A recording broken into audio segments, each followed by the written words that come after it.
अपने काम के पहले ही दिन उसने अपने बॉस के नियम तोड़ दिए और बॉस के मना करने के बावजूद अपनी खुद की लिखी धुन बजाने लगा। जैसे ही गाना खत्म हुआ, कस्टमर्स ने कोई रिएक्शन नहीं दिया, लेकिन अपनी मर्जी से बजाने की वजह से उसे बॉस ने उसी वक्त नौकरी से निकाल दिया। लेकिन पास ही खड़ी एक लड़की उस पियानो की धुन की तरफ खिंची चली आई। उसे लगा जैसे उस धुन में उसकी खुद की कहानी हो। वो बस आगे बढ़कर उससे बात करना चाहती थी, लेकिन उस आदमी ने उसे पूरी तरह इग्नोर कर दिया। ये अजीब सी मुलाकात सिर्फ उनकी कहानी की शुरुआत नहीं थी, बल्कि उनकी किस्मत में एक दूसरे से बिछड़ने का पहला सुर भी लिख चुकी थी। मिया एक फिल्म स्टूडियो के कैफे में काम करती है। हॉलीवुड के बीचों बीच होने के बावजूद वो बस एक मामूली वेट्रेस है। जब एक मशहूर एक्ट्रेस वहां आती है तो मिया की आंखों में एक चाहत और खुद के कमतर होने का एहसास झलकता है। ये बहुत बड़ा फासला उसे बेचैन कर देता है। वो भी अपनी पहचान बनाना चाहती है, लेकिन बार बार असलियत उसे जमीन पर ला पटकती है। एक ऑडिशन का मैसेज मिलने के बाद वो जल्दी से कैफे से बाहर भागती है, लेकिन गलती से कॉफी पकड़े एक कस्टमर से टकरा जाती है। ऑडिशन रूम में मिया तुरंत अपने किरदार में ढल जाती है और ठीक उसी वक्त जब उसके इमोशंस चरम पर होते हैं, एक असिस्टेंट दरवाजा खोलकर उसकी एक्टिंग बीच में ही रोक देता है। कभी कभी सबसे ज्यादा दुख रिजेक्शन से नहीं, बल्कि इस बात से होता है कि आपकी पूरी मेहनत के बदले आपको सामने वाले की बेरुखी मिलती है। कास्टिंग डायरेक्टर ने उसे ठीक से देखे बिना ही उसकी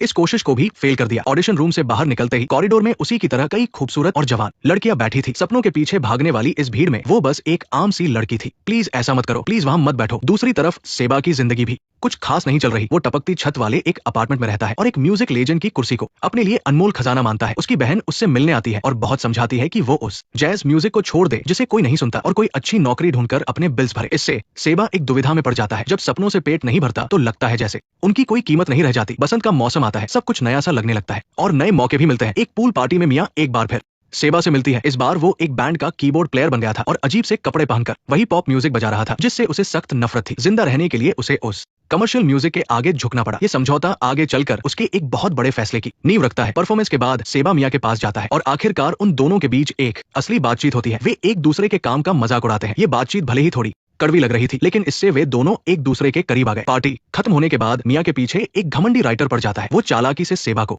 अपनी गाड़ी की चाबी लाने का बहाना बनाकर वहां से बच निकलती है। दोनों साथ चलते हुए अपनी गाड़ी ढूंढने निकलते हैं और बातों ही बातों में एक ऐसी जगह पहुंच जाते हैं जहां से पूरे लॉस एंजेलिस का नजारा दिखता है। उस खूबसूरत रात में वे फिल्म के सबसे शानदार म्यूजिकल सीन में से एक गाने और नाचने लगते हैं। वे गाते हैं कि उन्हें एक दूसरे से कोई मतलब नहीं, लेकिन उनके हाव भाव उनकी असलियत बयां कर देते हैं। मिया अपने डांसिंग शूज पहन लेती है। शुरुआत के अजीब और हिचकिचाते कदमों से लेकर धीरे धीरे उनकी परफेक्ट टाइमिंग तक उनके बीच का रिश्ता भी तेजी से गहरा होने लगता है। इस पूरे 6 मिनट के लंबे सीन में वे एक दूसरे को समझने से लेकर दिल जुड़ने तक का सफर तय कर लेते हैं। इस डांस में भले ही बहुत मुश्किल स्टेप्स नहीं थे, लेकिन इसमें एक पुराने जमाने वाला रोमांस था। डांस के आखिर में वे एक दूसरे की आंखों में गहराई से देखते हैं, लेकिन तभी गलत वक्त पर मिया का फोन बज उठता है। मिया को पास ही में अपनी गाड़ी मिल जाती है। सेबा मिया को विदा करने के बाद अकेला सड़क के उस पार चला जाता है। वह इंसान जो ऊपर से बड़ा रूखा और जिद्दी दिखता था, उसके दिल में भी अब हलचल होने लगी थी। पहली बार उसे ऐसा लगा कि उसके उन अजीब उसूलों को शायद किसी और ने समझ लिया है। अगले ही दिन सेबा खुद